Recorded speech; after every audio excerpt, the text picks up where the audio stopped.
o'clock. We'll go ahead and get started. First, were there any questions from yesterday? You don't know if you have questions? Oh, you don't need to.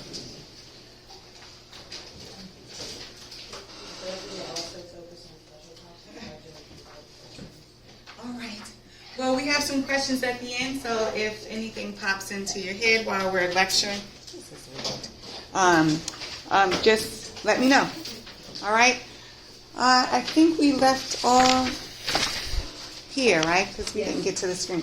All right. A couple things came up. Infection and steroids. That went back to the medications we were talking about. If your patient is in the hospital with an infection, especially related to the brain, there is kind of, do we give steroids, do we not? So there's a lot of gray area in that. Steroids, of course, might be contraindicated because it lowers your immune system and they can continue to mask infection. So, of course, they're going to treat the infection. It's going to be the highest priority. Let's see. I think one of the things we mentioned, too, is airway management. That's probably a few slides back.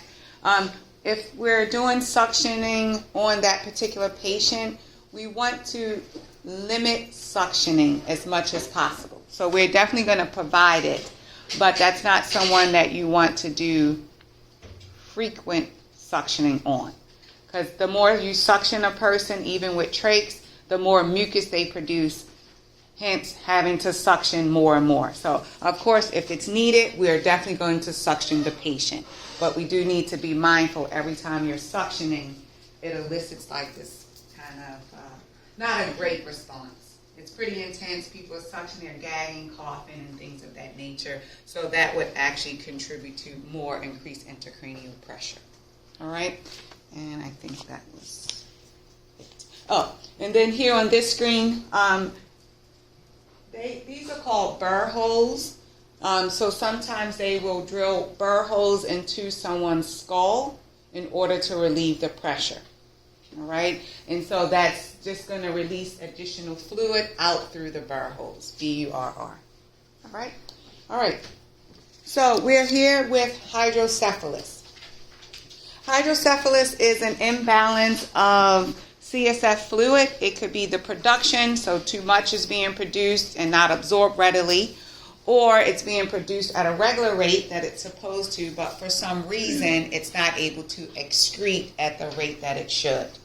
As a result, you have increased intracranial pressure secondary to CSF fluid elevation. All right. So we have something called communicating hydrocephalus, which is caused by an impaired reabsorption. So for some reason it's not being reabsorbed or absorbed at the rate it should be. Or we have non-communicating hydrocephalus, usually secondary to some type of obstruction. You can also have a birth defect. One of those birth defects is called Arnold, like the name Arnold Chari. And that's actually where the cerebellum sits a little bit lower than it should. And as a result, it causes an obstruction of CSF fluid easily flowing out. All right. Hydrocephalus as well is closely associated with spinal bifida and also myelomeningocele. So if a child is born with spinal bifida or myelomeningocele, they also consider that the child might develop hydrocephalus. In this process, the ventricles of the brain under this cranium is starting to get or will get engorged secondary to the CSF fluid not being excreted. As a result, it pushes on tissue, and these baby skulls are pretty thin, so that's why we have an enlargement of the skull. All right. Do y'all know a name they used to call these babies? Oh, yeah. Who said that? Oh, hey, waterhead babies. Have y'all heard that before? No. Okay. Very common. I mean, you hear that a lot, but now we know it's called hydrocephalus. All right. So, pre-op clinical management is not different from anything we discussed on yesterday. So we discussed all the pre-op management, we would measure the head circumference, check for those signs and symptoms of increased intracranial pressure. It's the potential they'll probably get a CT scan or an MRI done. And they're definitely going to be mindful of increased intracranial pressure, probably for the rest of their lifetime, and we'll discuss why in just a second. Education, the family's going to need support, and this will be something that has to be observed for a long time, for the rest of their life. So, most people or most persons diagnosed with hydrocephalus, if it can't be corrected with tumor removals, surgical removals of things that was maybe blocking it, it will result in a shunt being placed. So we talked about shunting away things from a higher concentration to a lower concentration. This particular shunt is called a ventricular peritoneal shunt. So it sits in the ventricles of the brain, and it is shunted away to another part of the body. Particularly, this shunt sits in the abdominal cavity. All right. When the pressure is increased here, the valve will open up. The CSF fluid will flow out into the abdominal cavity. When the pressure now is decreased, the valve closes. And that's how it manages to maintain a balance here. This VP shunt, you cannot see it typically. So I never like to say never or always, because you'll walk out of here and it's like, we saw this man's valve going up and down. So typically, once it's placed, it's healed, you would not know that someone had a VP shunt in place. That's the other one, VP shunt. So you're more likely to hear VP shunt as opposed to someone saying the entire name out. So it sits into the abdominal cavity. Typically, when it's placed, especially on a child or a young person, they'll put additional tubing in there. So as the child grows, the tubing will grow with the child. That, of course, has its own set of complications and risks. So in our postoperative management then, pain management, how do you think we want to manage their pain?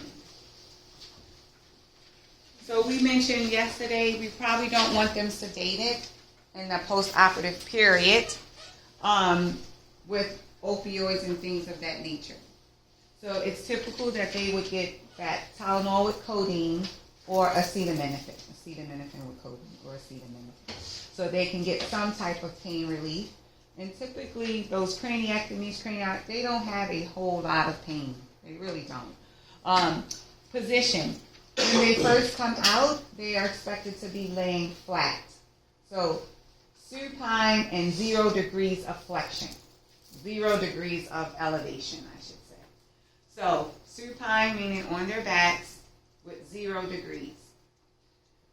Over the next course of hours or days, your physician will indicate how to raise the head of the bed up 5 degrees, 10 degrees. Why do you think they have a shunt now and we're like, we want the head of the bed up? Why not? Oh, gravity, yes.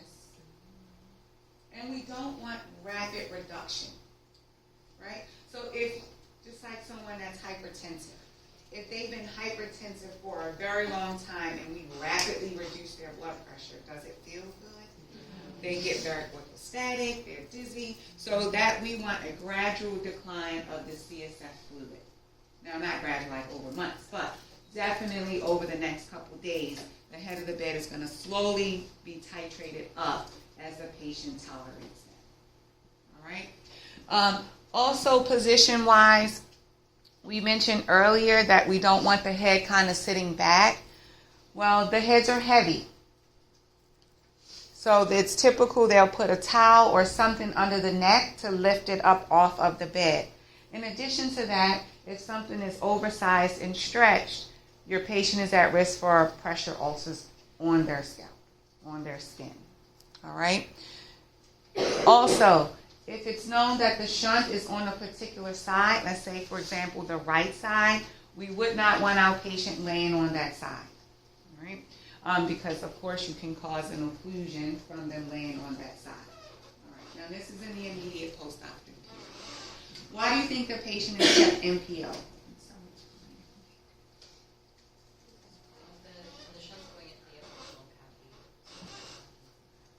Yes, but they might need additional surgeries. Correct. So we have to confirm, or they have to make sure that the shunt is working.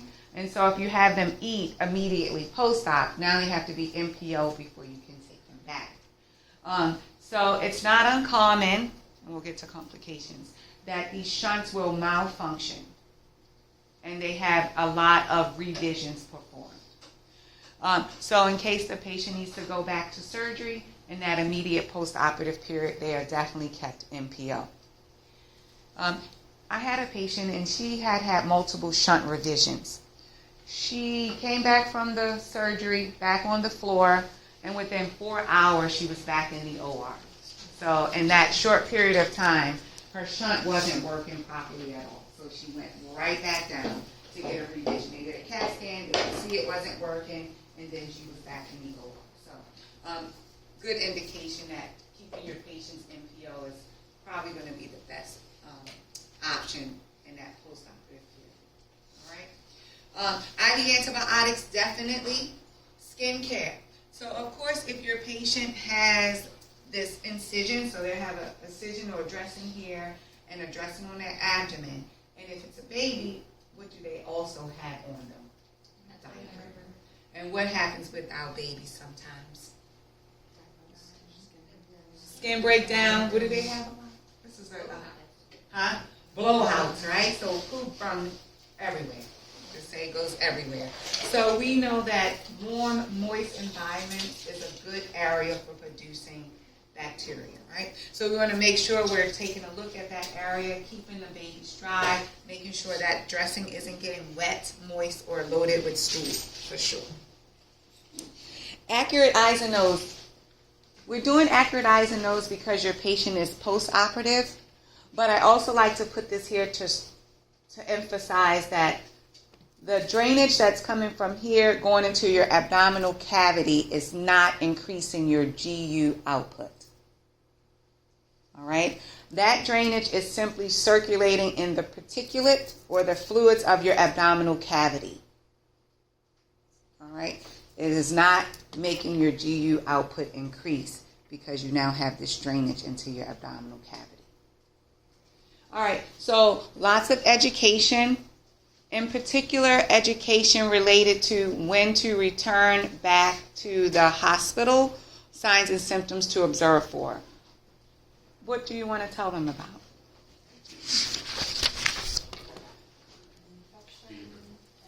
Fever, yes. Signs and symptoms of an infection. What about if they get abdominal distension? What type of infection are we considering with that? Potential for peritonitis? Definitely. So signs and symptoms of an infection, yes, for sure. Headaches. And why are we talking about headaches? So headaches, nausea, vomiting, you're starting to feel unlike yourself. So all the things we talked about related to increased intracranial pressure, now we're educating the patient about, because they need to know, is this okay, or do I need to contact someone? Because we're recognizing that early intervention is way better than sitting at home saying I'm okay and then you're really not okay. All right? And complications. So we already talked about infection, very common reason to have to come back and get a shunt revision. The shunts may kink. So remember we said they had extra tubing in there. So anytime you have extra tubing, there's a potential that that could not grow straight and has some kink. You might have blockages, because in your abdominal cavity there is tissue that might move around. And I don't know if y'all noticed, at the end of here, they have little holes. That's where the drainage comes out. So you could have blood or things like that that can block one of those holes, right? And as a result, your CSF fluid is not going to easily flow out. All right. So we could have the valve itself gets old, We know anytime you have mechanical or moving parts, those moving parts can malfunction. And so when those moving parts or this thing malfunctions, that's when they need to know, hey, something is not right. Why? I have a headache. I've been falling more recently. I've been experiencing nausea and vomiting. So every person's indication is different to that person.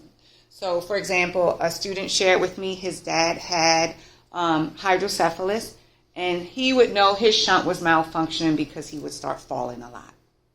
I took care of a young lady. She was probably about 28 or so, 30. She had about 5 or 6 shunt revisions, and the way she knew hers wasn't working, she would have massive headaches that wouldn't go away. So they have to be able to identify on themselves, I know this isn't working because usually when it's working, I don't experience this. And those will be those signs and symptoms of increased intracranial pressure. That's going to bring them back into the hospital. All right. What type of activity? Do you want them playing contact sports, football, right? Because we're recognizing that those jolts, hard hits, especially you get hit in the abdominal cavity, we could knock those things loose, not flow easily, and add to the potential of complications. So, malfunctions, kinking, plugging, separation, obstruction. I think we got them all. Overall, though, the prognosis for hydrocephalus is not a bad prognosis. If early intervention treatment, they do pretty well with this. All right? So that is hydrocephalus. Any questions about that? All right. So let's talk about seizures. A quick little video.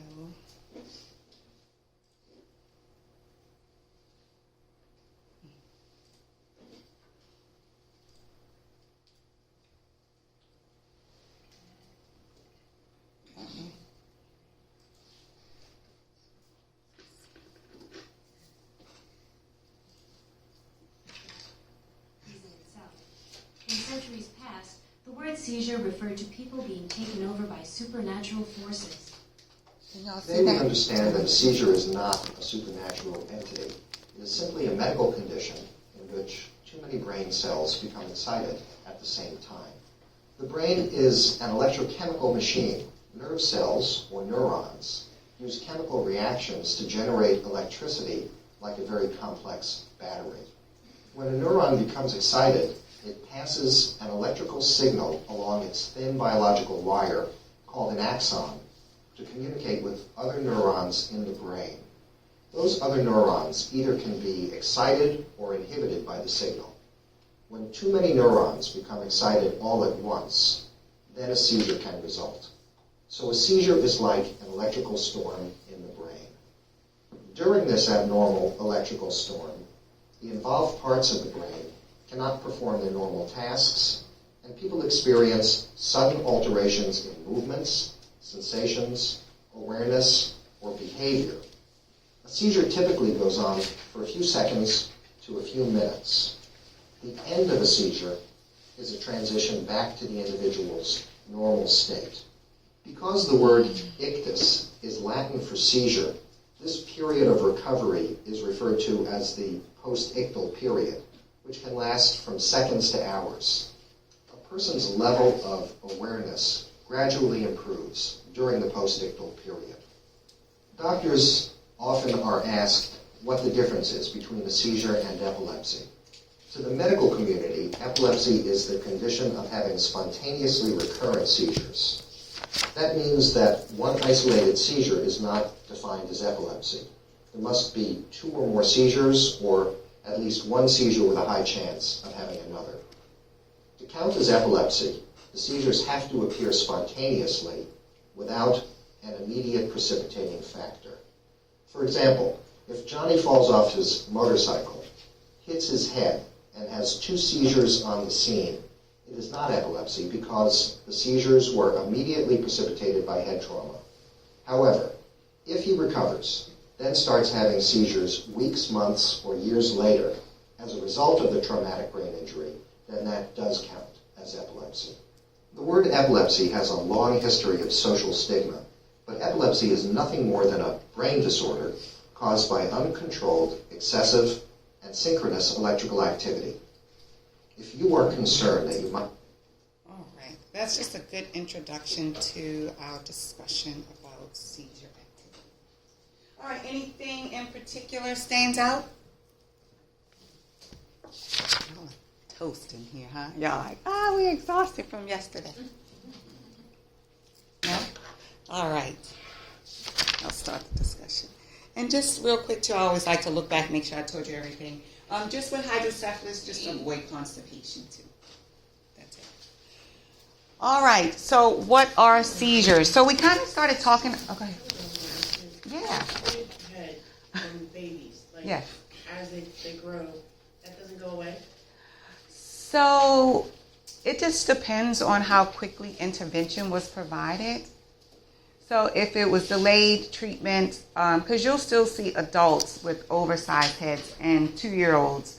So it may start to look smaller as their bodies grow, but not necessarily. It depends on if the bones are ossified and solidified. So you will see adults. If you pull up a video, they have adults in like India, and their heads are like this big as adults. So yes, it was like 2 times the size of a normal size head. All right, so good question. All right, so let's talk about seizures. We said electrical firing. It's warm. I don't think they have a thermostat. I'm always on it. Okay. Yeah, electrical firing. We said misfires or firing without control. It can happen in one part of the brain, or in the entire brain can fire electrical impulses uncontrolled. And those impulses will result in seizure activity. Seizures can be driven by primary epilepsy, so it could be genetically linked. It could also be idiopathic in nature or acquired. So don't know why it's happening. Or it could be acquired. So you could have an electrolyte imbalance, can cause you to have seizure activity. We talked about abrupt withdrawal from alcohol, definitely. You could fall and hit your head, and then seizure activity comes after that. So we talked about with increased intracranial pressure. You can have metabolic disturbances. So you can have some secondary causes. You could have lesions. So tumors and lesions can also precipitate seizure activity as well. All right. So simple or focal or partial seizures are seizures that start in one portion of the brain. These are less likely to cause those psychomotor kind of reactions. The patient may remain conscious, and again, they recover pretty quickly. As some of these seizure activities are differentiated, some of them associated with auras. So that's like you thought you were there before, or it happened to you before, but it's like, did it really? Deja vus are more like that. Auras would be kind of, do you have a halo or something appearing in front of you? So these things, auras, deja vus, and automatisms, which would be like picking your shirt, lip smacking, reaching for things that aren't there, are early warning systems. So if I do have seizure activity, I want an early warning system, because I can walk over, or if I'm sitting next to Harmon, I can tap him on his shoulder and say, I'm getting ready to have a seizure. Why do you think that's important? What can we do? Safety, safety, safety, safety. That's big for this particular topic, right? Because if I'm going to increase in psychomotor disturbances, I'm more likely to have a potential for head injury, harm myself, and we'll talk more with driving, or harm others. So I like early warning systems because that I can let someone know, I can pull myself over, I can get myself safe, recognizing that I'm getting ready to have a seizure. Also, they can have a metallic taste in their mouth, smell a certain thing. Does anyone have migraines? Anybody get the spots that come just before or 30 minutes before? And what do? You take medicine. So hopefully you're trying to diminish the effects of the migraine. Same thing here. You're trying to diminish the effects of the seizure activity by getting safe. All right. Complex seizures or psychomotor seizures. That happens in multiple portions of the brain. The firing is coming across multiple areas. As a result, you have these psychomotor responses. So that might be that tonic-clonic seizure. That's the stiffening and jerking that comes with that. That's probably the ones we typically consider when we have seizure activity. Results in generalized seizures, and with these, safety and sustained. So you might have status epilepticus or tonic-clonic seizures, which last a lot longer than simple or focal seizures. Do all seizures have a warning sign? No. No, they don't. So that's why if you were going to have them, I guess you might want to hope that you could have a warning system in place. All right? All right. So auras, deja vus, automatisms, the potential for smells and different things that will tell the patient that they are having a seizure is about to happen. So good question. How long before? Like you said, you picking the shirt and the Uh-huh. automatisms. So that varies. So just like I like to say migraines because everyone is very familiar with migraines. So mine takes 30 minutes, then the migraine will happen. You mentioned you have the blurry spots. How long before your migraines come on? It varies. Sometimes it can be 10, 15 minutes, and sometimes, like you said, about 30 minutes. Or Right. So. It just depends. So it's very individualized. What's your name? Imminent, Stacy. Stacy But Hastings. it's like imminent. It's coming. Correct. You can't stop that. Correct. So I was in Tulane's cafeteria. It's been a very long time ago. And a lady and her friend was sitting down. And the lady told her friend she was getting ready to have a seizure. Her friend stood up and said, "My friend's getting ready to have a seizure." And her seizure came on in about 3 minutes. By the time she stood up, announced it, people were going in her direction, the seizure happened. And as soon as it happened, it probably was over in probably a minute. All right?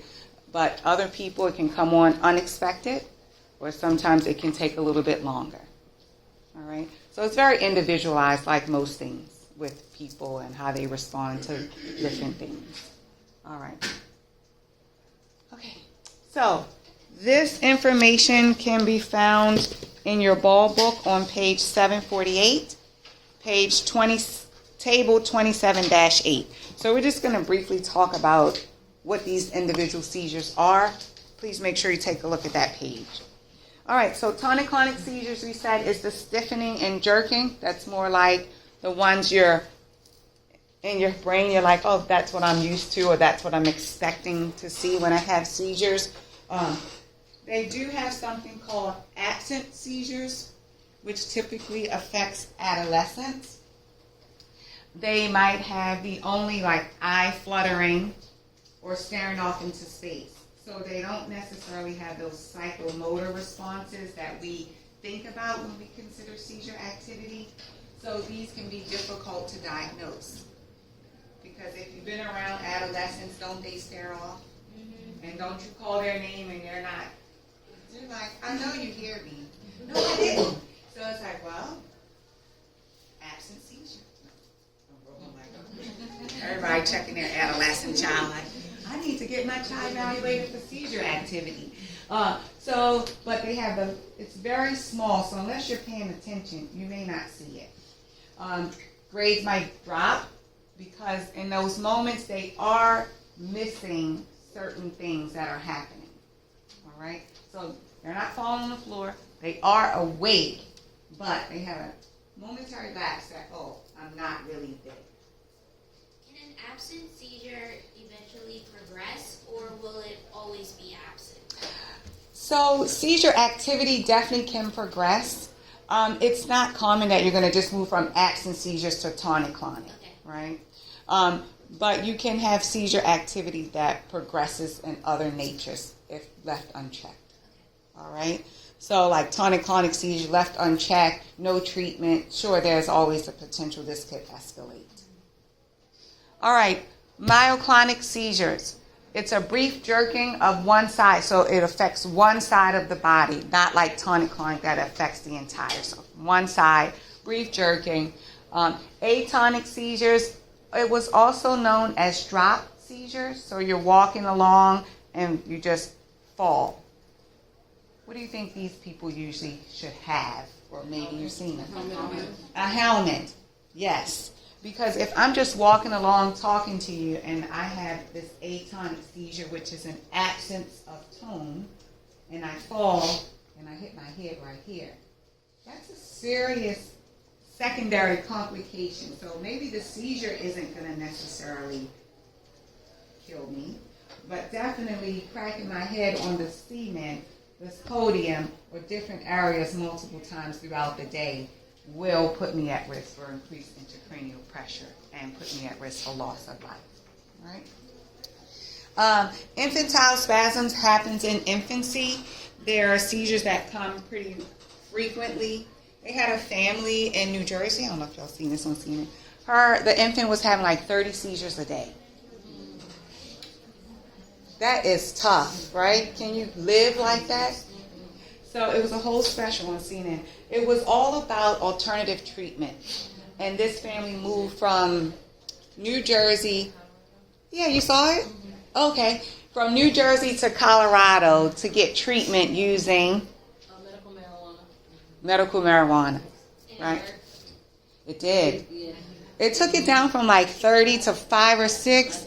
So, I mean, she still was having seizure activity, but it was more compatible with living than having these 30 seizures. Now, a student before was looking at me like, how in the world were they? The baby wasn't smoking it, okay? They extracted the oils from the leaf, and it was prescribed like that. Because the student like, wait. I'm like, no, they wasn't. The baby don't smoke. And they removed that component, the THC, right? That's the part that, okay. Also, your baby, since we're talking about this, has the potential for febrile seizures up until the age of 5 years old. So they get an ear infection. You know, babies get ear infections. With that, they have high spikes in fever. As a result, that puts them at risk for having seizure-like activity. How do we treat them? Yes, you treat the fever. So that's how they prevent babies from birth to 5 years old from having a seizure related to febrile seizures. All right? Oh, is that a question? Oh. It's scary, you know what to watch. How old? He was 18 months. 18 months. How high was his temperature? 103.8. Oh, wow. He had a really good... I Yes. left him with somebody and was told to give him specifics for his fever. He was fighting a cold. Uh-huh. And they missed the thing. And he went from sitting in the guy, well, it was his dad, but he was holding him and he said he was playing with him, and he cocked his head back and just, and then by the time he got to the hospital, it was 103. Oh, my. Yes. So, and the treatment is acetaminophen. All right. I guess depending on the age, might add ibuprofen, but we know that ibuprofen is not given to very young babies. So, status epilepticus then. These are seizures that last 5 minutes or more. So we went from seconds to a seizure that can last up to 5 minutes. So this is sustained seizure activity. Also, maybe it breaks, but then here comes another one immediately after. So either sustained or it breaks and here comes another one. The problem with that is your body doesn't have a second to reset. Because what is the threat here with status epilepticus? Airway, yes. So respiratory. Safety. It's one more. Huh? Oh, who said that? Oh, okay. Heart. So with status epilepticus, your patient is definitely at risk for having a cardiac arrest. Additionally, with status epilepticus, your airway is at risk as well. Because in these moments, if you've ever seen someone have a seizure, they're not breathing regularly. Their teeth are clenched. They're stiff like this. So imagine holding that position for a sustained period of time without, and then when the seizure finishes, you'll see this return to a normal breath. So respiratory arrest is more likely with status epilepticus if it's not broken, as well as a cardiac arrest. All right. So if someone is diagnosed with seizure activity, there's a potential that they will have an EEG. This test doesn't hurt. The biggest problem is the goop or the stuff that's left in the hair after the test is over. That really is the biggest issue. No caffeine. And why sleep deprived?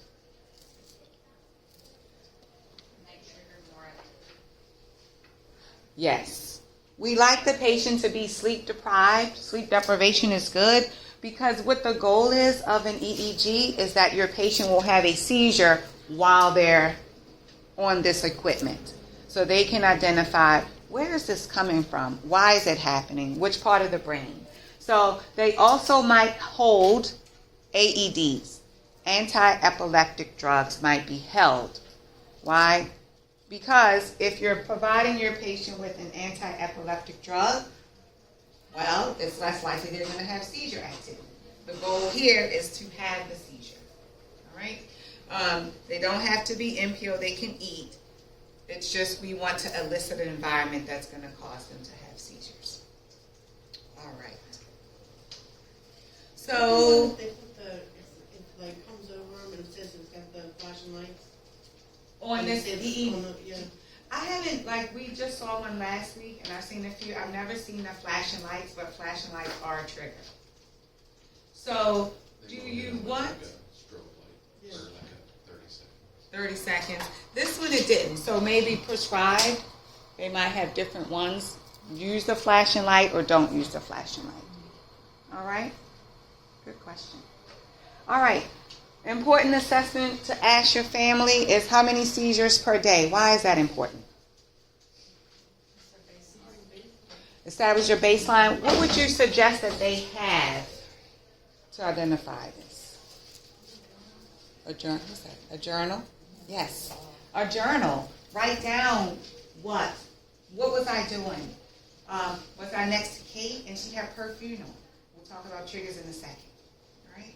Or did Angelique have a food or something? Was it a smell? Was it the bright flashing lights? So that way they can know what their triggers were. Triggers. Let's talk about triggers. What are some potential triggers for people? I said one. Smelling for sure. Flashing lights. Hot to cold. Changing environment. That's a good one. I need to make sure I write that down. My uncle had epilepsy, and that was his trigger. He was outside, and he would like go in and take a cold shower, or he like cooled off too quick. Temperature Or he would change. go inside. He'd have a seizure. All right. So smell, potential environmental changes. Stress.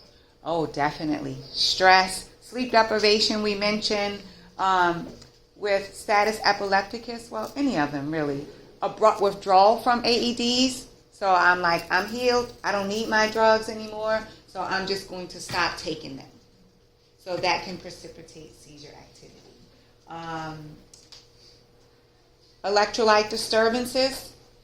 Definitely our alcoholics. So abrupt withdrawal from alcohol. So any of these things can now be a trigger for someone who has seizure activity. Hormonal changes, particularly in our adolescent females. right? Because they have their cycles. You go through this big hormone change. So that can precipitate seizure activity as well. Video games, they have that warning that says long or exposure to this light on this game can precipitate seizure activity. All right? I know most adolescents sit and play for hours. My son is one of them. His Xbox. All right.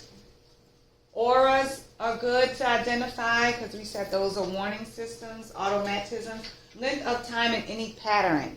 So length of time, because we said with status epilepticus, your patient's life is increased, that they might have difficulty post-status epilepticus. So our goal is to break that. Fever, alcohol, drug history, yes. All right. So how do we manage seizures? When we say airway, what are we talking about here? So your patient came into the hospital and now you're saying?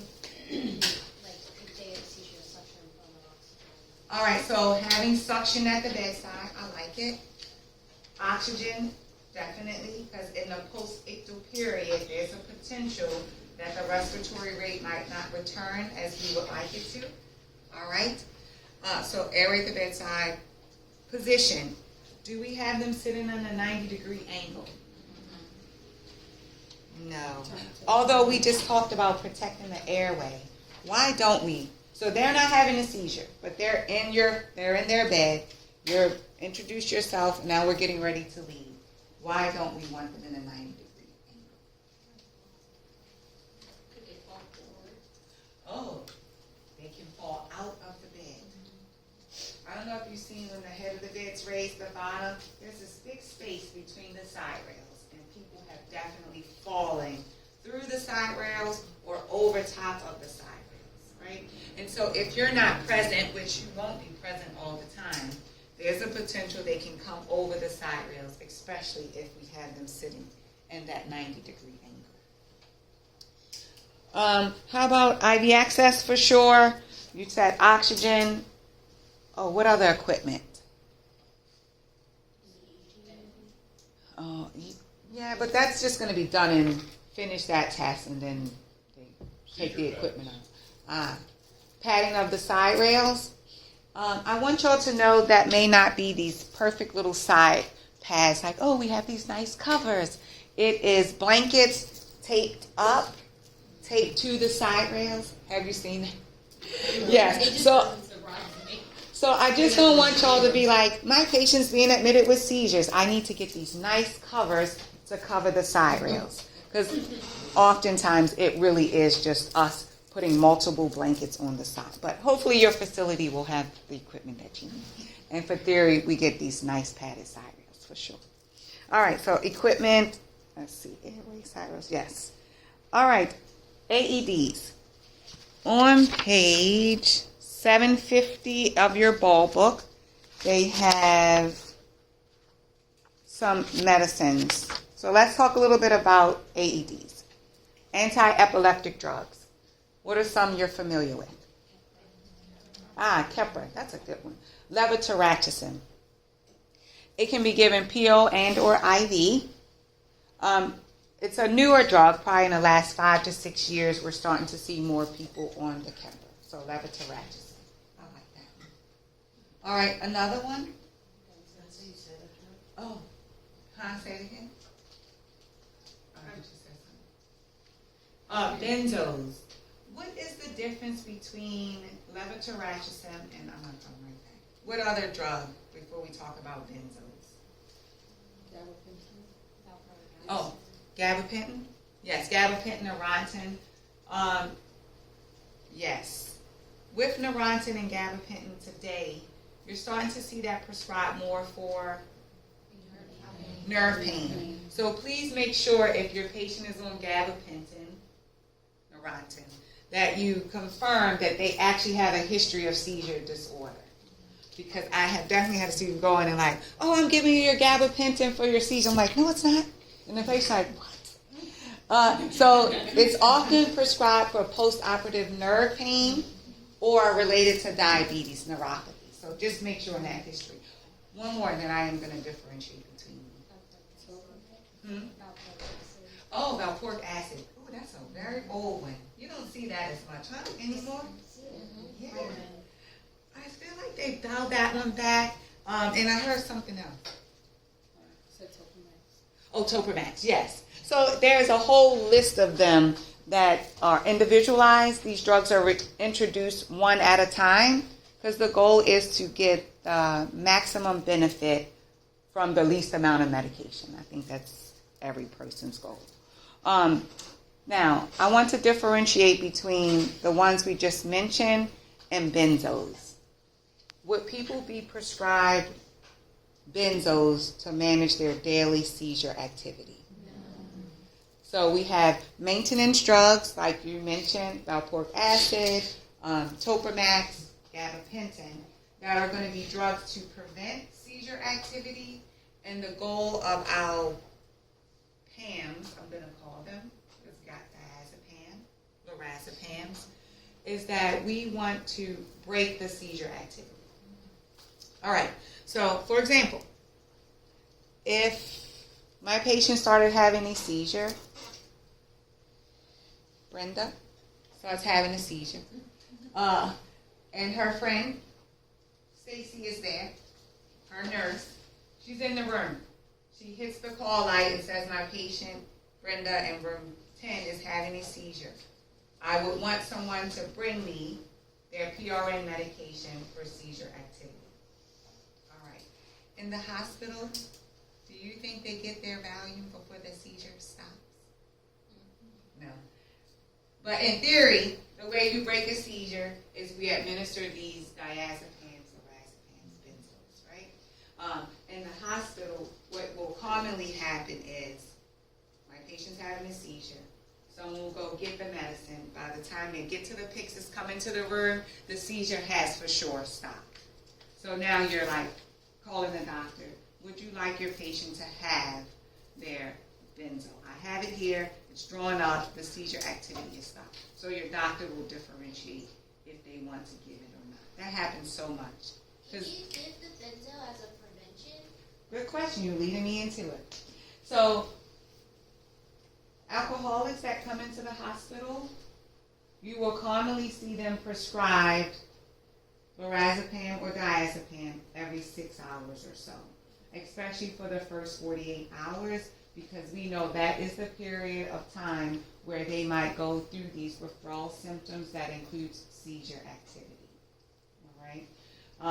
So, yes, there are times when it is prescribed preventatively.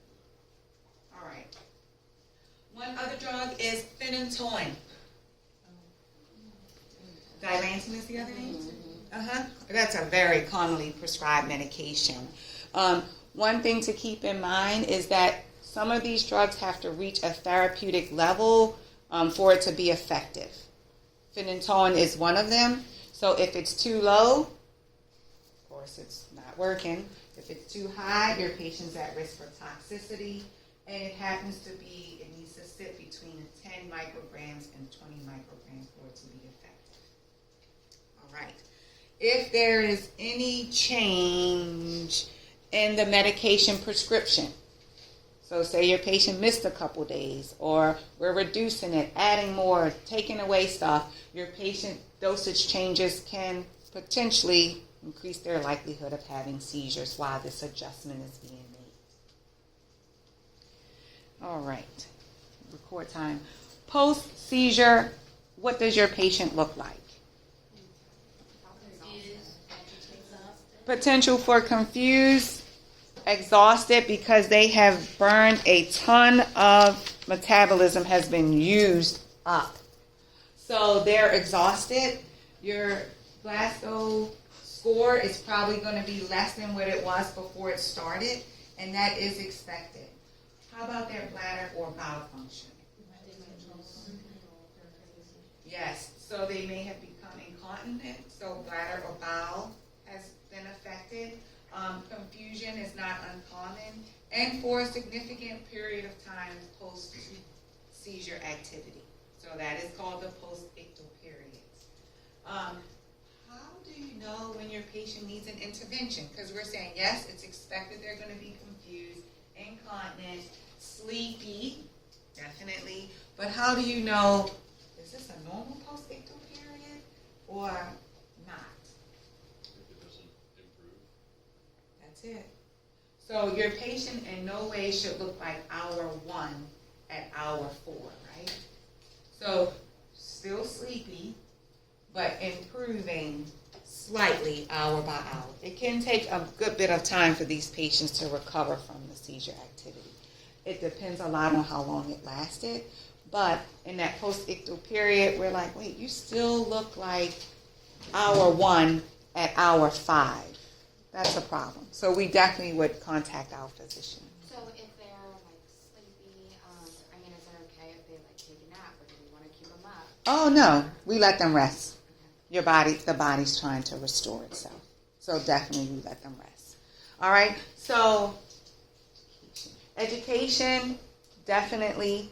With status epilepticus, what is some things that are done in the post-ictal period? And I guess really for any generalized seizure, except absence. So tonic-clonic seizure, status epilepticus, we're in a post-ictal period. Because for absent seizures, you're probably not admitted to the hospital, right? That's something to be treated outpatient with.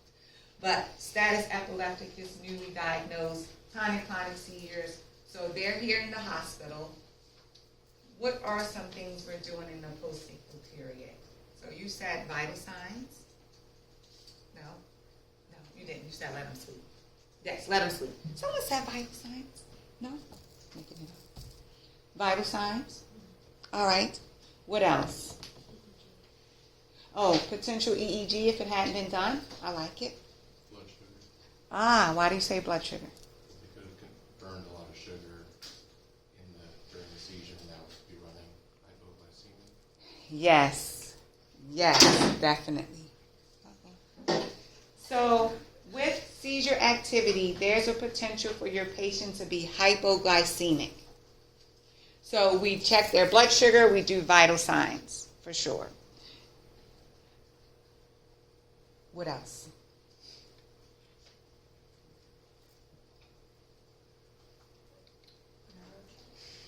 Neurological assessment, for sure. But we know that that's not going to be where we want it to be at. Does anybody think, especially with status epilepticus, they might have ABGs done? Yes, so the potential for ABGs, we definitely are going to give them some type of IV medicine because we want to break this seizure. We don't want it going on for 5 minutes, 10 minutes. We don't want one after the next. So the whole goal is to stop seizure activity. So one of these PAMs will be delivered. The only thing about these drugs is what happens when we administer these medicines. How do they make people feel? Sedated. So their oxygen level is still at risk, not only from the seizure activity, but also from the medication that we've given to them. So we do need to be mindful of their respiratory rate in the post-ictal period, especially if we've administered drugs like benzos.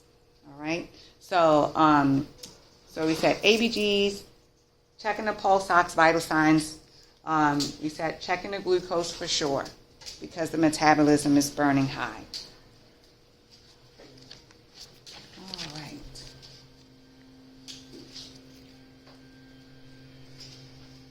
What do you want your families to know at home?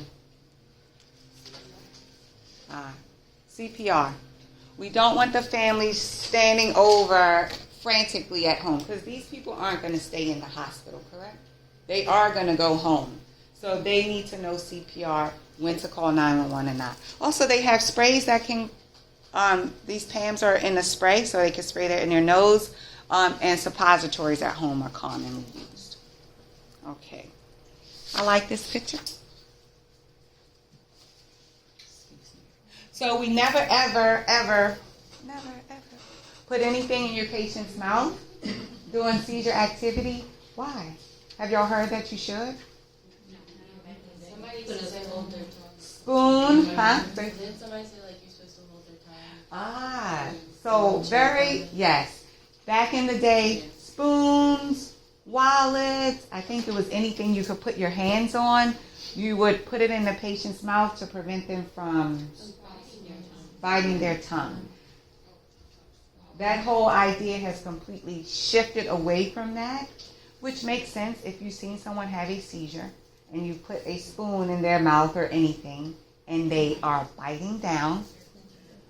Like this is, you could locked. You're not prying anything apart. And so say whatever you put in their mouth breaks on the other end. What have we created? Yes. So nothing goes in their mouth. We're not holding them down. You want to get them safe. Loosen up any restrictive clothing. Don't hold them down. And once the seizure is kind of coming out of, we're turning them on their sides. All right. So dosage changes, we mentioned, if their dosage changes, they're at risk for a seizure activity. They need to be mindful about all their drugs they're taking because, and let their pharmacist know, or their doctor. Food interactions, particularly with grapefruit juice, antacids, they have to be mindful of that window. Diet, here's a term, ketogenic diet. Have y'all heard of that before? Yes. Oh, go ahead. And that term ketogenic or Atkins or the Miami Beach diet? Okay. Was your uncle? Oh, okay. So a ketogenic diet, this is not like the first step to managing seizure activity. Because everyone, if you've been on a diet, is it something easy to do? No, it's very difficult to do. And this is very restrictive.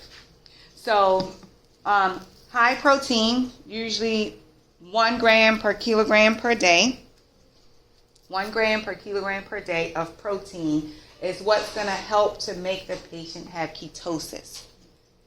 Ketosis has been known to be effective in reducing how much seizure activity is occurring. All right? This diet typically occurs in the hospital. Frequent monitoring of lab work. Who else should be involved in this? Family, for sure. Who else might be a great resource for the patient? Dietitian, right? So they can identify what are good food items or what are not good food items. Carbs are not a part of this diet. Would not work for me. I love a loaf from Outback. I could probably eat a whole one by myself. So, but yes, so the carbohydrates are not, but high protein, high fat. Plenty of fluid because this patient is at risk for developing kidney stones. And they're at risk for getting constipated as well.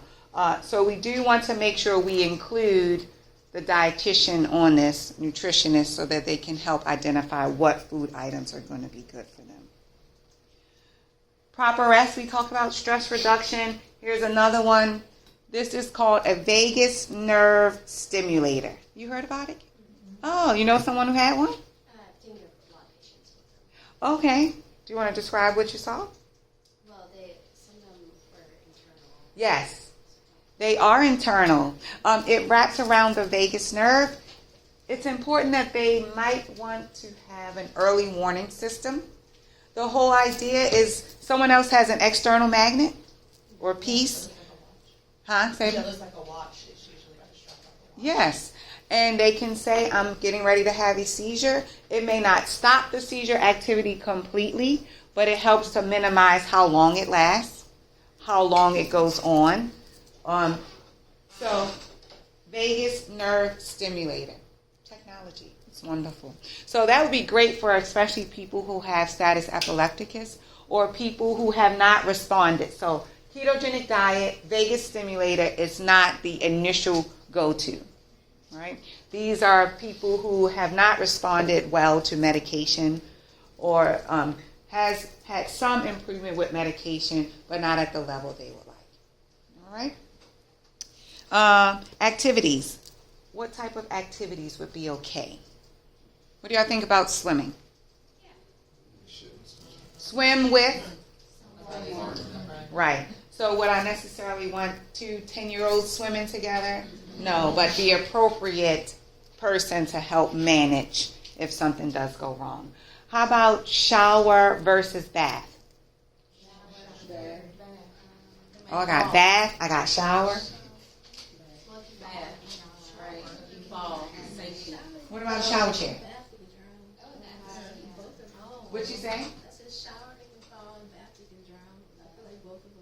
Yes. So most of the literature recommends showers.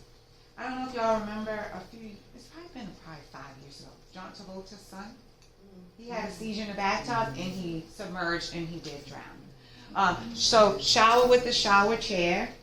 You probably want to tell the family that the door should be unlocked, right? It's nothing like hearing something on the other side of the door and you can't get in. Oh my gosh. All right, so either unlocked or cracked, open, so that if something does happen, they can get into the bathroom. At Ashton, the way the bathrooms are set up is you open the door in and the bathroom comes out, so the doors get jammed. And one time, the patient fell as they were coming out the bathroom, and someone was trying to push the door open to get in. You seen that too? I was like, oh my God, who engineered this? Someone actually got paid to engineer these doors kind of pushing up against. So we were trying to push the patients through the cracks, trying to move them out so we can get into the room. So anyway, that just always makes me think about that. All right, so activities. Our elderly, we want to make sure whatever medicine they are prescribed, excuse me, that they easy to take. Maybe one drug instead of some of that phenytoin, you have to take it 3 times a day.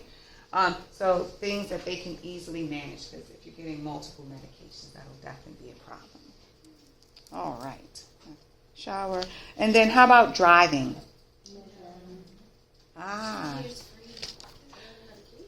So it's definitely, say it again? Yes. So people with seizure history can definitely drive, but they have to be seizure free for a period of time. Your state regulates how long that period is. I think your book says 2 years. I looked up Louisiana. It said it's at the discretion of your doctor.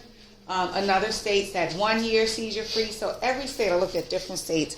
It was different for each state. So it depends on where you live at. We could definitely recognize why, because you could harm yourself or you can harm other people just walking along, right? You're in your car, you're driving, your seizure happens, you don't know it's coming, and now you have ran over a whole bus or whatever, or ran into a bus or people in the bus stop. Student shared that her uncle had a seizure and he lost all his teeth. So I think she said he ran into a pole, but he lived. But he lost all his teeth from the deployment. I can't remember if she said the airbags or he hit his face on the steering wheel. I guess he hit I have a friend who had seizures, and she was seizure-free for 3 years. And then one day she was driving, she had a seizure while she was driving and hit a tree. And her car wrapped around the tree, but she made it up.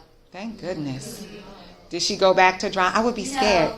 No, Okay. her parents, ever since then, she started having them more frequently. Oh. So she hasn't been seizure-free. For any period of time now. Maybe for a little bit and then it comes they're back. still adjusting her medication. Okay. So exactly what we've been talking about. So does the movement, could that be kind of like stroke lighting? Say it again. So driving and all of the movement, could that be similar to stroke lights? And Yes.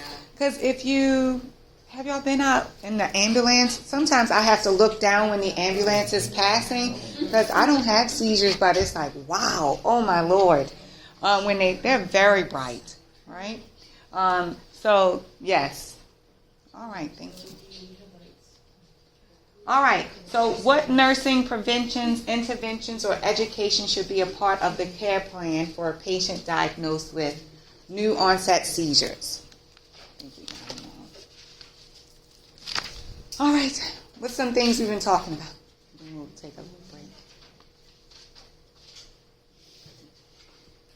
Identifying triggers. Definitely. Identifying triggers for sure. Definitely. All right. Triggers, recognize auras, automatisms. Teach your patients to never stop taking AEDs, anti-epileptic drugs, unless directed by their physician, even if they feel great. Maintain IV access. Seizure precautions, definitely in the hospital. They're going to be on. Never, ever restrain a patient having a seizure, and never, ever, ever. That song keeps popping in my head. Yes. All right. I'm going to show you a quick. Oh, go ahead. So, patient comes in and not for a seizure, but has a seizure disorder. Like comes in for flu or whatever it is you're in the hospital for. Are you to set them up with seizure precautions because they have the seizure A history of disorder in their seizure? history? No. Because when you think about it, patients have a long history of different things. So cardiac, knee replacements. So unless they present, so a patient came in, actually this is a good question. They had a total knee replacement, maybe she had a hip surgery. And she had a history of seizure activity, but actually during her stay, she had a seizure. So from there, then, her history has now become a present problem. So she did have an EEG, had this blood work drawn. People are evaluating what do we need to adjust on her medications. All right? Because if you've been seizure-free for 3 years, we're not necessarily expecting you to have a seizure now that you're here in the hospital. All right? Yes. Okay, let me show you this video, then we'll take a 5-minute break.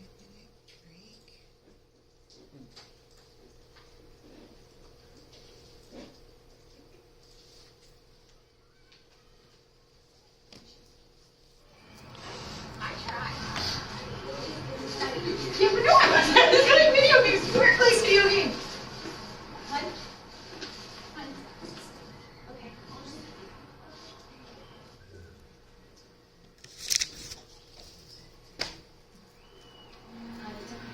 Excuse me, ma'am. Can you please pass me my sweater and my bag, okay? Sure, what happened? He has epilepsy. Should I call 911? No. It's okay.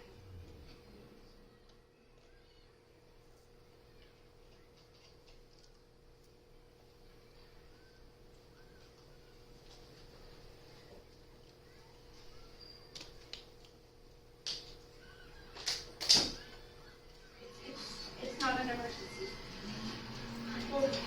Is he going to swallow his tongue? Are you supposed to put a spoon in his mouth or something? A lot of people still believe that here.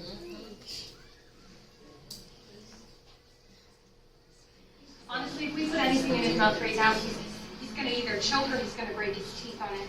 The best thing we can do is just wait it out. We just got to make sure he's safe and there's nothing around him where he can harm himself.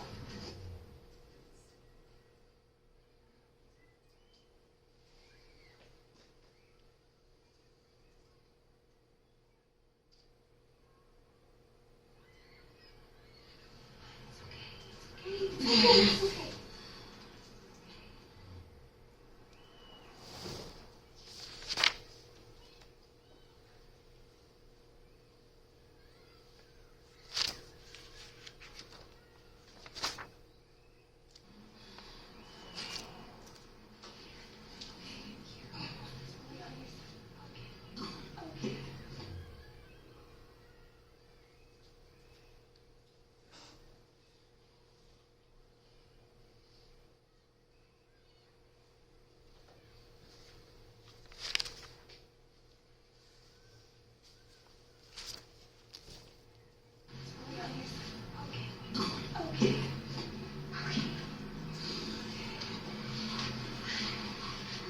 Just breathe. I'm here.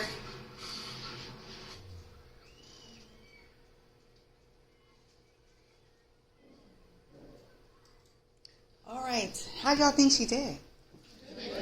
She was good, talking calmly, educating. She was educating the person next to her. So, all right, let's talk about reasons to call.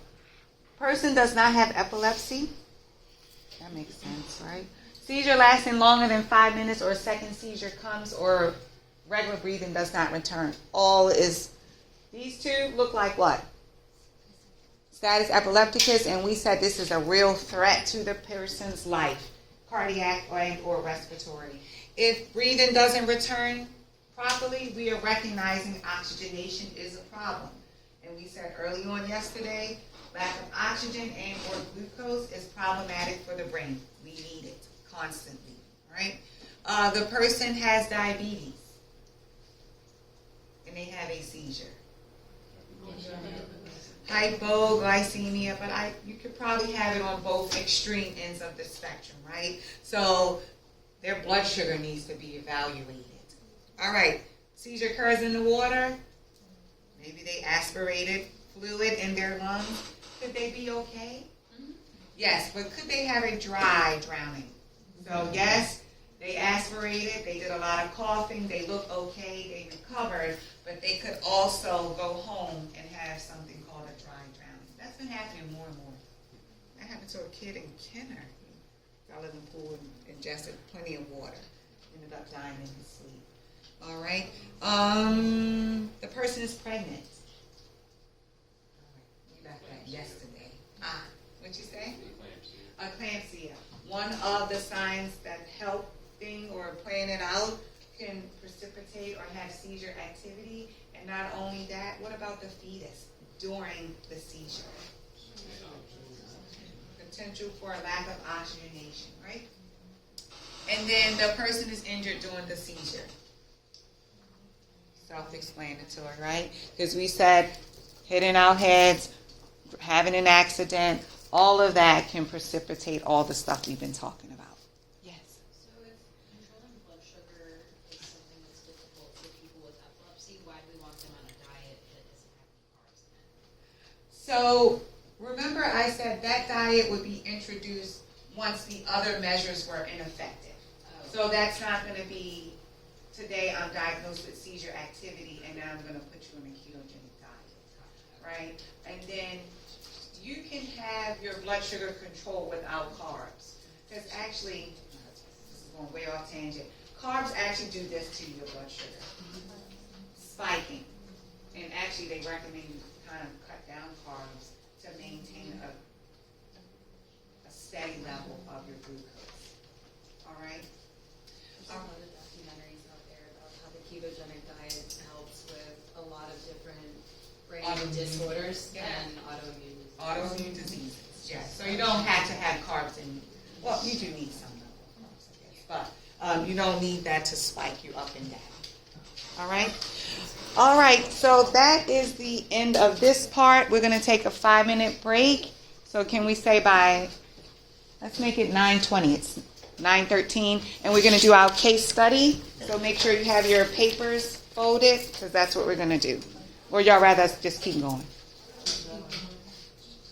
If y'all need to go out, then go ahead. Let me just pull my stuff up here. Okay.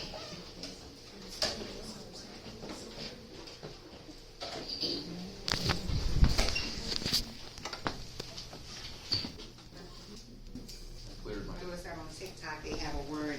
You just keep using the same word. sometimes arise or raise. Okay, so use the same one. Yeah, the arise has got an A and I and an E. Oh, so getting all the vowels. Both have 3 vowels. Yeah, okay. I'm going to try that. Usually it just depends on where I'm at. So I was in court for jury duty last week, and I did the word court, and it had 4 out of the 5 letters. That's rare. Uh-huh. It's a bold choice. Just because I was there. Well, I was at a sporting So thing. arise and then court, then you get all 5 vowels. But if you want to challenge, put it on challenging mode, Uh-huh. They were like, they sound like which is if you get a letter, you have to use it. You can't just go fishing.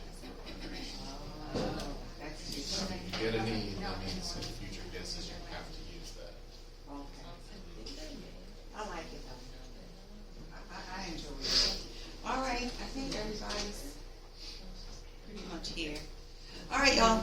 So a college student at a party fell from a balcony. Right after the fall, the patient was unconscious, but woke for a moment, then stopped moving shortly after that. The patient has a history of tonic-clonic seizures, diabetes mellitus, and hypertension. Miss Brain arrives in the ER on a backboard with a cervical collar. 16 gauge IV with LR infusing at 150 mLs an hour. During your initial assessment, there is no response to commands or her name.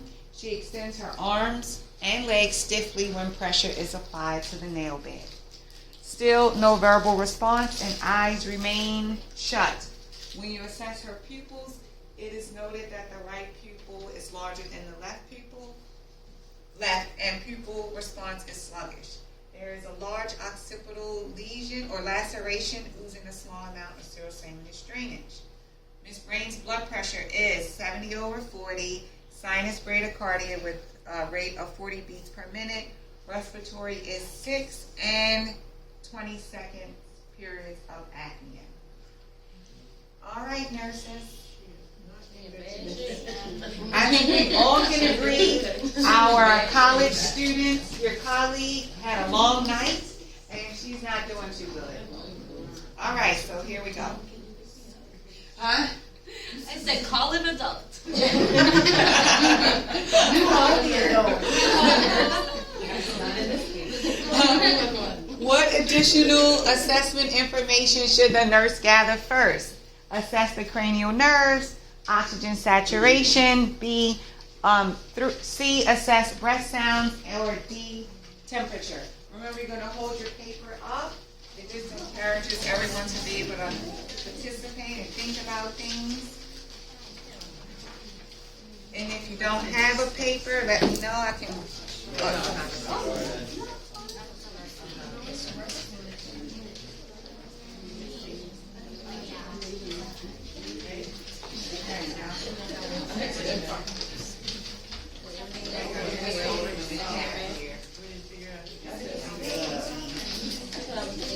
All right, let's see what we got.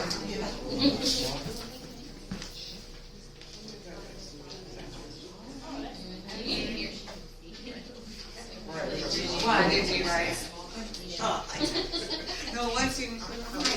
I know you see me with these glasses on. All right.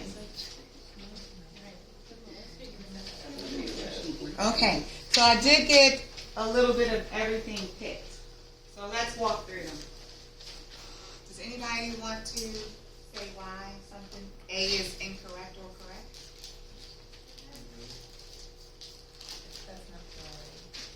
Not a priority? Okay, so we'll say not a priority. I agree, and I'll explain in a second why. All right, how about B? Why correct or incorrect? She's having apnea and only 6 breaths a minute. She's going to have decreased oxygen saturation. Big indicator here is 20-second periods of apnea and 6 irregular breathing. That is a big red flag and problem. So, now I know C was picked too because it's like breathing, I need to listen to the breath sounds. But say she does have wheezing, bronchi, and crackles. What would be your next step? Oxygen saturation, right? Because if anyone's wheezing, short of breath, that's what we do. So we want to check that oxygen saturation because we are definitely anticipating with this young lady that she's going to need oxygen, right? So it's definitely going to be B. The other things will come in order, but what we can fix right here in this moment to try to support the patient is to apply oxygen. All right. Now, what is the best way for the nurse to document Miss Brain's level of consciousness? Patient has decreased LOC. Patient's GCS score is patient is unresponsive or patient is responsive to pain only.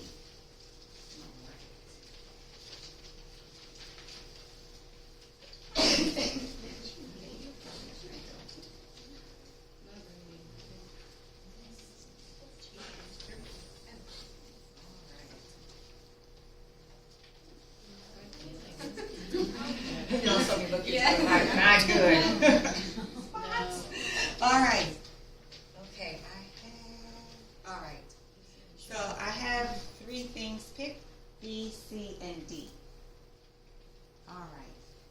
Anybody want me to when y'all explain. It sounds so nice. The Glasgow Coma scale would give us an indicator if we need to intubate if she's under 8 Glasgow Coma scale. So, and it would also show improvement of like when she got here, her GCS was this, and then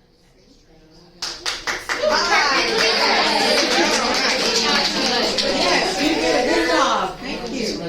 Yes, and then a test taking strategy here is A, B, and C happens to all be inside of B.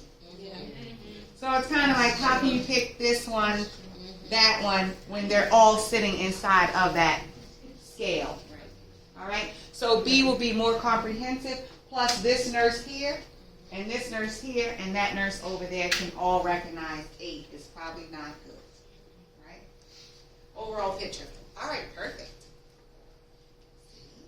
When describing Ms. Rain's neurological assessment, the nurse would document patient demonstrates posturing in response to the nail beds being pressured, nail bed pressure. And that's what she's describing. Y'all remember what this one is called? Decerbrate. Right? So core, we're drawing the arms up into the body. Decerbrate, that's flexed at the wrist, away and stiff. All right. And we said these are very obvious signs, brainstem involvement. Never good to receive the return of primitive reflexes and or this posturing. All right, the nurse is working with a medical student. What action by the resident indicates that the nurse should contact the supervising physician? Resident prepares to perform a lumbar puncture. B, resident increases the intravenous IV rate to 200. Resident orders an EEG stat. Resident assesses for Babinski sign. Let me catch my book out. All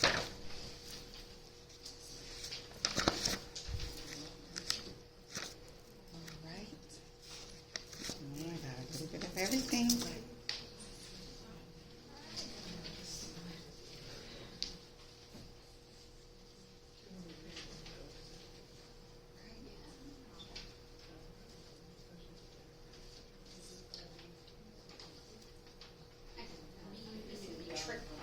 No. Okay. So most people did. Okay, I got 2 things picked. Oh, 3 things. Okay. So let's start from the bottom. Why is D something the resident should do? Right. So we said our lady is probably in bad shape. If she's having decerbrate posturing, probably return of the primitive reflexes are coming as well.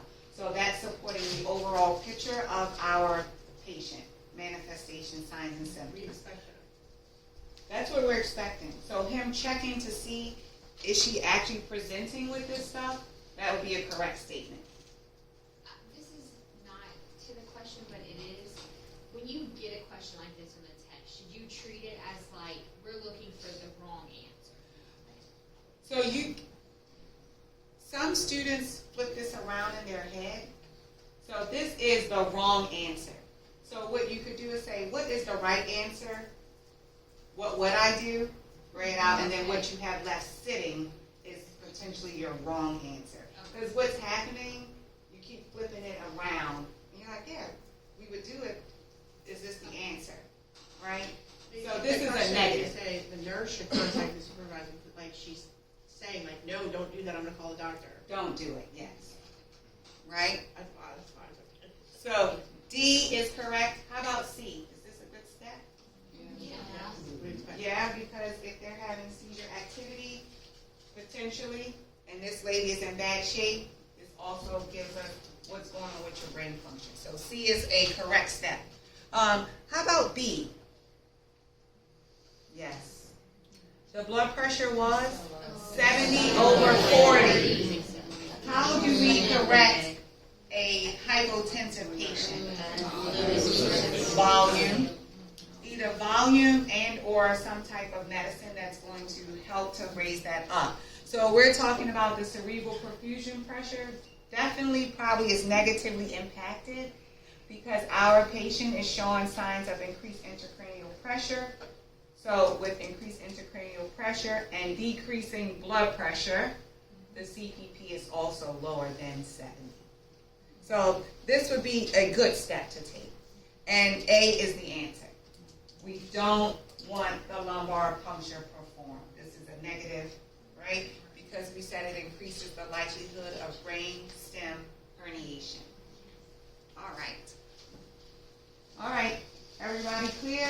If you don't have any questions, please stop me, okay? All right. Miss Brain suddenly begins to vomit. Which action should the nurse take? A, suction with a yanker. B, administer ondansetron, 4 milligrams IV stat. C, log roll the patient to the side. Or D, hyperoxygenate the patient.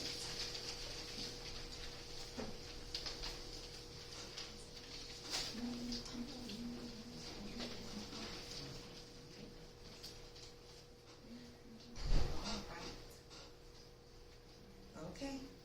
All right, I do have A, B, and C picked.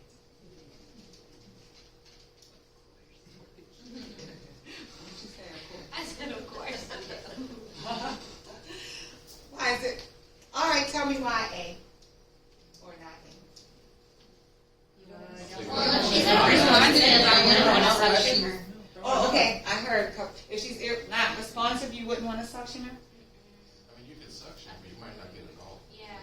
Still not So she's still at risk of aspiration. Okay, so you might not want to put something in her mouth because they're vomiting. If she's not conscious, you might not want to put something in her If mouth. she's seizing, Ah. Yeah. you don't want to put anything in her mouth. So, does your patient have a potential for seizure activity? Yes. Definitely. In addition to this, the yanker is hard. So, and also if your patient is vomiting, that yanker doesn't typically get the back of the throat. It really is like the dentist where they're just cleaning the front. I mean, I guess you could technically do it, but typically we would use a trach suction if we were really going to suction this unconscious patient. All right?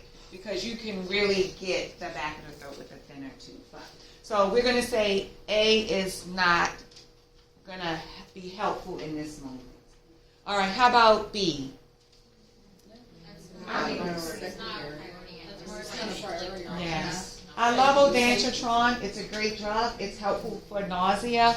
But in this moment, even if I administer to you IV instantly, is it going to stop you from throwing up? No. So B would be incorrect.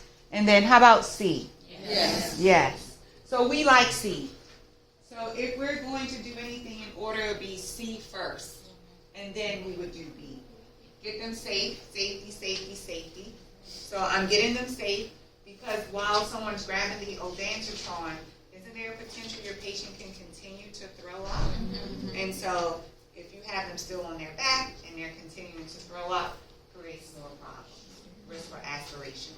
Oh, so I know when they're seizing, they say to turn them to the side. Yes. But like, when do you do that? Good question. One of my colleagues said, turn them immediately. You're kind of like on the video, you're observing, supporting. The seizure should last less than a minute. And as you're subsiding, you're turning them on their side. Right? Because if you turn them, it's likely they're just going to flop back over and then you're turning them again. You know, so my perspective is as the seizure, you're watching them, as the seizure is subsiding, you're turning them over to their side. All right. Turning this brain to her side is best method to prevent aspiration. Okay. After intubation, after being intubated, Miss Brain has a CT scan that indicates a large hematoma. When you reassess Miss Brain, she is flaccid with no response to verbal or painful stimulation. Her pupils are dilated and non-reactive to light, and these are her vitals. All right. What do y'all think about these vital signs? What? When you said the original thing, she was like, she's going down. So just now when she got it. The temperature indicates lack of brain activity. But, Blood pressure. so her temperature would be okay. It's not terrible. Mm-hmm. Her systole is going from 70 to 190. That's huge. Oh, widening pulse pressure. And what does that mean to you? Cushing's triad. So we have late signs and symptoms. How do we know that? Cushing's triad. And her heart rate is 40. And the only reason, Bradycardia. yes. And the only reason her pulse ox is probably sitting at 92 is because she's intubated. Right? All right. Perfect. When providing care to a patient with increased intracranial pressure requiring mechanical ventilation, the nurse is aware that which of the following can increase intracranial pressure. Excuse me. Partial pressure of arterial oxygen at 100, administering hydromorphone intravenously, hypoxemia or hypercapnia, or partial pressure of arterial carbon dioxide of about 37. All right.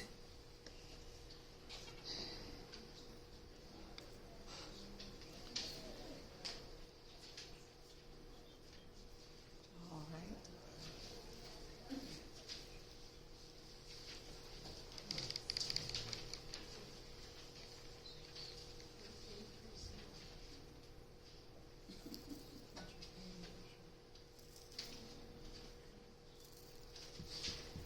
Okay. Every answer was picked.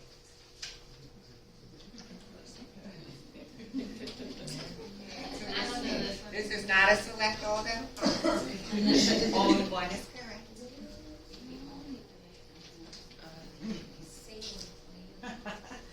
All right, let's see. Let's talk about it. Partial pressure, arterial oxygen at 100. It's okay. We like 100.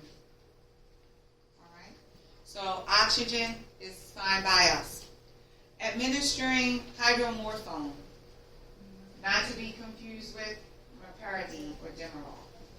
That's not that. That's Dilaudid is the other name. We like opioids because our patient is intubated.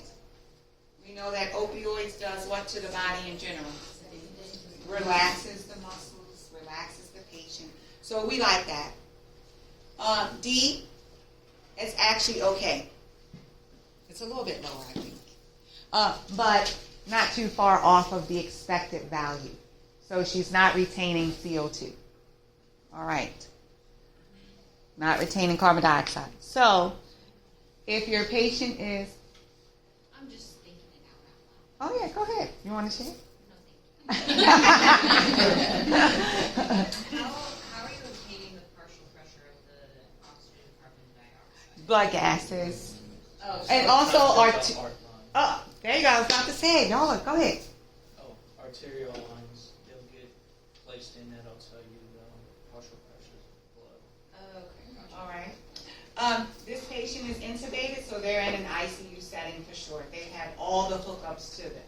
All right. So hypoxemia, which is decreased oxygen in the blood, is going to do what we said? Hey, send up more blood to me. And in this moment, we said we didn't want that, right?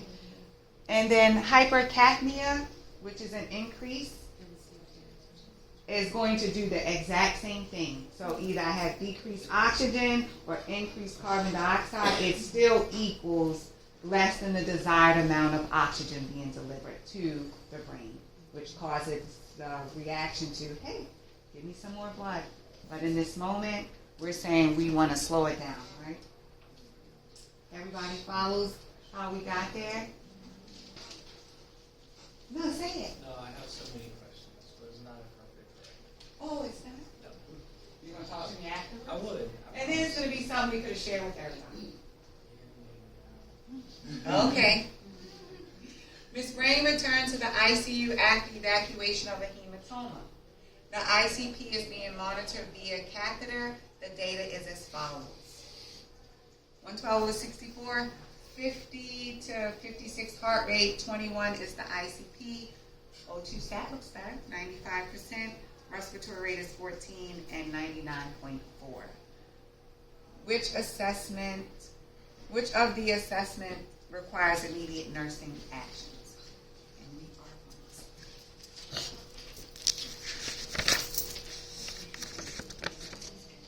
on. All right. We just got 2 more questions.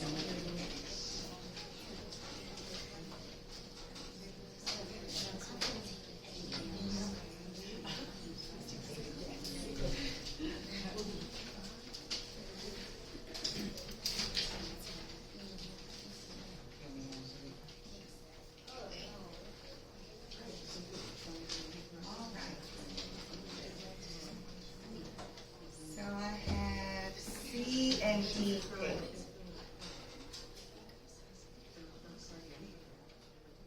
Why is C not correct? It's correct. So we're doing way better than we were when we started, right? So she's intubated. 95, we learned is not bad, right? So ICP is still elevated and sustained, and we learned that greater than 15 was problematic, especially we had sustained elevation of the intracranial pressure. That's causing us some chaos, and if you calculated the cerebral perfusion pressure, it would not be adequate either. Or just, it would fall a little short too, so important. All right? All right. 2 hours after Miss Brain returned from surgery, it appears that she just finished experiencing a seizure. What is the nurse's priority action? Raise the head of the bed to high follows, contact a healthcare provider, check the pulse ox with vital signs, or place the patient in a sideline position.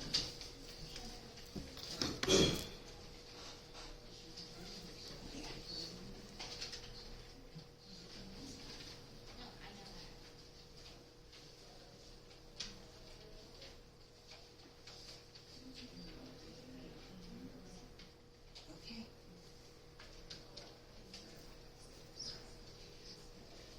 All right, priority action. I got C and D and E. Okay. Anybody want to explain their answer? I said place the patient in the sideline position because she has seizure. And that's like I feel like that's the first thing that comes to your head. Had a seizure, turn them, and then you can do your pulse ox and your vitals for after that. You need to turn them first. Right. And we never contact the healthcare provider first because we're a nurse, we're doing it. What we can do first, then call. So if you were looking at this, you would put them in order. So get your patient safe. Isn't this sort of airway? They produce a lot of saliva, and you want to make sure. Produce a lot of saliva. They could bite their tongue, so they could have blood, which is additional secretions. So sideline position first. Can we check their vitals while they're in the sideline position? For sure. We could definitely do that. And then afterwards, my patient is situated, settled, stable, or whatever. Now, let me call this physician and say, hey, do you know your patient just had another seizure? All right? And then they'll go from there. All right? And we don't want to raise the head of the bed to high dollars.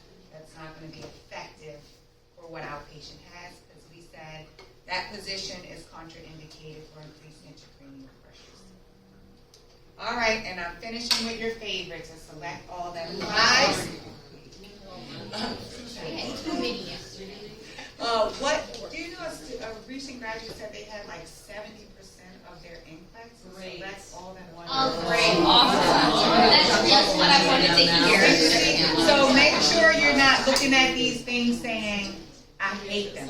You have to love them. You have to love them. What interventions are included in the post-craniotomy plan of care to maintain Miss Brain's cerebral perfusion pressure at 70 or greater? Select all that applies. So this one, you're just going to hold your finger. Administer dexamethasone, 4 milligrams, IV every 8 hours.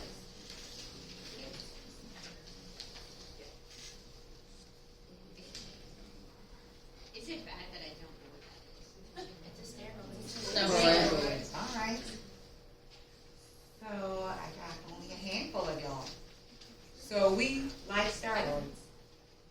probably indicative your patient on that first you felt. I'm sure she's having cerebral edema, is probably what's happening. She had a hematoma, so she has cerebral edema plus blood filling her cavity. So cerebral edema is going to be helpful to move the 80% brain tissue, right? So yes to A, keep the head of the bed elevated 30 degrees.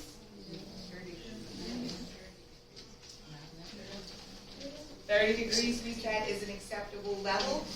All right. Check the Glasgow Coma score. Glasgow Coma scale score. 6 hours is just too long, I would say. Say it, Michael. 6 hours is too long. It should be every 2. So, read it to the end. 6 hours is way too long. See, this is why we hate them. Way too long. Do you believe that your patient could be dead in an hour? Yes. Yes. And actually, that's not just on an ICU setting. Do y'all think this happens on a med-surg floor too? yeah. Walk out the room, you were just talking to them, then you go back in, you're like, what the heck? They've thrown up. That has happened so many times. Should we run it every hour? So at least in this critical period, you're probably checking them more often, every 15 minutes to 30 minutes. And then as your patient becomes more stable, isn't that in every unit? You start to reduce how often you have to check on this. We had a patient, he literally got up bilateral knee replacements. He maybe walked from this podium to the door, hallway. He said he wasn't feeling well. Physical therapist walked him back into the chair. She stepped into the hallway, said, hey, can you help me? We go into the room, out. He never recovered.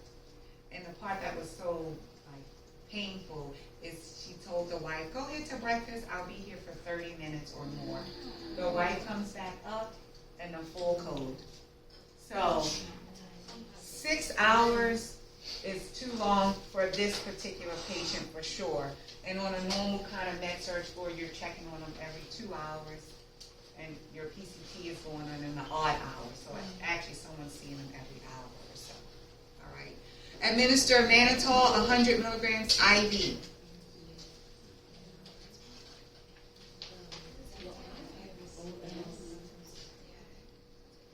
Yes. Because that was the, go ahead.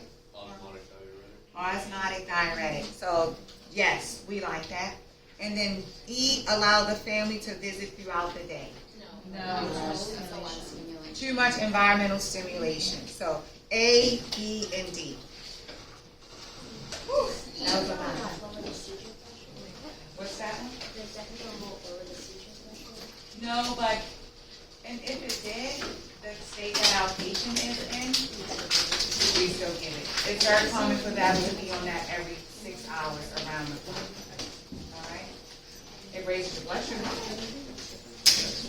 But, it's like, what do you want to fix? Cerebral edema, blood sugar, lowering your threshold. That's what we're facing. The biggest threat today. All right? Thank you all so much. Have a wonderful clinical week. Our discussion board should be out there. Take care. Please give me your feedback. Leave them on the table. Don't forget your recording devices. Sign the attendance. Oh, where is it? Oh, here we go. Yep. There you go.